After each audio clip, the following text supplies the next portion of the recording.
आमच्या घरामध्ये भरली वांगी म्हटलं की सगळेजण त्यांच्यावरच्या एक्स्ट्रा चपात्या करायला लावतात. नमस्कार मंडळी, नगरी ठसका चॅनलमध्ये तुम्हा सगळ्यांचे खूप खूप मनापासून स्वागत. आज आपण बघणार आहोत भरली वांगी. तर त्यासाठी मी इथे गावरान वांगी घेतलेली आहेत, काटेरी वांगी आहेत. तर या वांग्यांसाठी लागणारा आपण वाटण पाहूयात. तर त्यासाठी मी इथे मुठभर भाजलेले शेंगदाणे घेतलेले आहेत, मुठभर कोथिंबीर घेतलेली आहे, त्याचबरोबर इथे खोबरं, आलं आणि लसूण घेतलेले आहे. आता हे मिक्सरला वाटून घेऊयात. तर मिक्सरमध्ये सगळ्यात आधी लसूण, आलं आणि खोबरं हे आपण मिक्सरमध्ये वाटून घेणार आहोत. मिक्सरमध्ये आलं, खोबरं, लसूण वाटून झालं की मग याच्यामध्ये घालणार आहोत आपण कोथिंबीर आणि भाजलेले दाणे. आता हे सुद्धा आपल्याला मिक्सरला फिरवून घ्यायचे आहेत. कोथिंबीर घालायची आणि छान असं हे मिक्सरला फिरवून घ्यायचं आहे. आता काय करायचे आहेत, ही वांगी कट करून घ्यायची आहेत. तर वांग्याचा जो मागचा देठ आहे तो अर्धा कट करून घ्यायचा आणि मधून ही वांगी चिरून घ्यायची. त्याच्यामध्ये कीड वगैरे आहे की नाही ते एकदा चेक करायचं. आता यामध्ये घालायचं आहे मीठ. मीठ घातल्याने वांगी अळणी लागत नाहीत. सगळ्या वांग्यांमध्ये मीठ घालून घ्यायचं. त्यानंतर आता ही वांगी आपण परतवून घेणार आहोत. तर त्यासाठी इथे कढईमध्ये 1 चमचा तेल गरम करून घ्यायचं.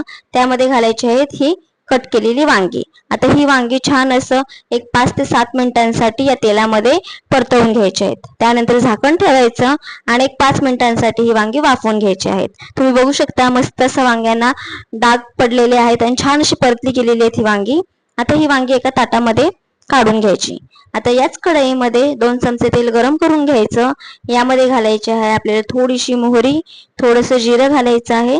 त्याचबरोबर याच्यामध्ये घालायचे आहे थोडंसं हिंग. हिंगाची फोडणी ही मी प्रत्येक भाजीला घालत असते. हिंगाने खूप छान चव लागते भाज्यांना. आता या तेलामध्ये घालायचे आहे आपल्याला तयार केलेलं वाटण. वाटण घालून घ्यायचं आहे आणि हे वाटण सुद्धा छान असं 2 ते 3 मिनिटांसाठी या तेलामध्ये परतवून घ्यायचं आहे. आता यामध्ये घालणार आहोत आपण काही मसाले.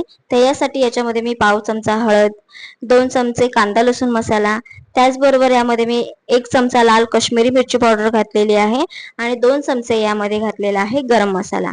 आता हे मसाले 1 मिनिटभर फक्त परतवून घ्यायचे आणि लगेचच याच्यामध्ये थोडंसं पाणी घालायचं, नाहीतर मग मसाले जळू शकतात. पाणी घालून व्यवस्थित मिक्स करून घ्यायचं आणि हा मसाला छान तेल सुटेपर्यंत परतवून घ्यायचा आहे. साधारण एक 5 मिनिटांसाठी मी हे मसाला परतवून घेतलेला आहे. तुम्ही बघू शकता मस्त असं तेल सेपरेट झालेलं आहे. आता यामध्ये घालायचे आहेत वाफवलेली वांगी. वांगी घालून घ्यायची आहेत. पुन्हा एकदा व्यवस्थित मिक्स करून घ्यायचं. सगळा मसाला छान असं या वांग्यांना लागला गेला पाहिजे अशा पद्धतीने मिक्स करून घ्यायचं. आता यामध्ये घालणार आहोत पाणी. पाणी यामध्ये फक्त वांगे शिजतील इतपतच पाणी घालायचं आहे. जास्त पाणी घालायची गरज नाही, वांगी पटकन शिजतात. तर यामध्ये साधारण मी अर्धा ग्लास पाणी घातलेलं आहे. चवीनुसार मीठ घालायचं. वांग्यांमध्ये मीठ भरलं होतं त्यामुळे अंदाजाने मीठ यामध्ये घाला. पुन्हा एकदा ढवळून घ्यायचं, झाकण ठेवायचं आणि एक साधारण 5 ते 10 मिनिटांसाठी, शक्यतो लो फ्लेमवरती 10 मिनिटांसाठी ही वांगी शिजवून घ्यायची आहेत. तर मस्त चमचमीत असं भरलं वांग तयार आहे. तर भाकरीसोबत, चपातीसोबत, भातासोबत भन्नाट लागतं. नक्की ट्राय करून बघा. व्हिडिओ आवडला असेल तर लाईक, शेअर, सबस्क्राईब करायला विसरू नका. थँक्यू.